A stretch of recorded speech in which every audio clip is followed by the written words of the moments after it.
দুই বাংলাদেশি তরুণীকে ধর্ষণের অভিযোগে উত্তেজনা উত্তর ২৪ পরগনার গাইঘাটায়। পুলিশ সূত্রে খবর, বছর 18-20 এই দুই বোনের বাড়ি বাংলাদেশের চট্টগ্রামে। তাদের দাবি, তাদের বাবা নেই, মা অসুস্থ। মুম্বাইয়ের বিউটি পার্লারে কাজের ব্যবস্থা করে দেবেন বলে প্রতিশ্রুতি দিয়েছিলেন তাদের এক কাকা। সীমান্ত পেরিয়ে মুম্বাই যাওয়ার বন্দোবস্ত ওই কাকাই করে দেন। সেই মতো শনিবার সন্ধে 6:30 নাগাদ দুই বোন বাংলাদেশের দৌলতপুর সীমান্তে আসেন।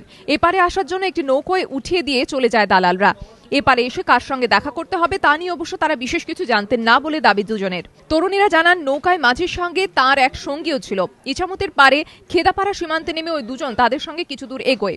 অভিযোগ, সেখানে একটি মাঠে দুই বোনকে ধর্ষণ করে মাঝি ও তার সঙ্গী। এরপর তারা বাংলাদেশের দিকে চম্পট দেয়। পরে বিধ্বস্ত অবস্থায় তাদের উদ্ধার করে পুলিশের হাতে তুলে দেয় বিএসএফ। রবিবার তাদের ডাক্তারি পরীক্ষা করানো হয়েছে, রেকর্ড করা হয়েছে গোপন জবানবন্দি। এই তরুণীদের কথা অনুযায়ী যে দুজন অভিযুক্ত রয়েছে, সেই দুই অভিযুক্ত যুবকেরই বাড়ি বাংলাদেশের দৌলতপুরে। কালকে বিএসএফ কর্তারা এই বাংলাদেশি যে দুই তরুণী আছে তাদেরকে উদ্ধার করে নিজের দায়িত্বে রাখেন এবং আজকে পুলিশের হাতে তুলে দেন।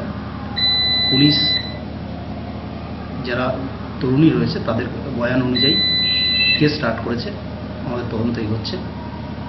আপাতত একটি হোমে রাখা হয়েছে দুজনকে। বাংলাদেশের এই দুই বোন আন্তর্জাতিক নারী পাচার চক্রের খপ্পরে পড়তে চলেছিল বলেই প্রাথমিকভাবে অনুমান পুলিশের।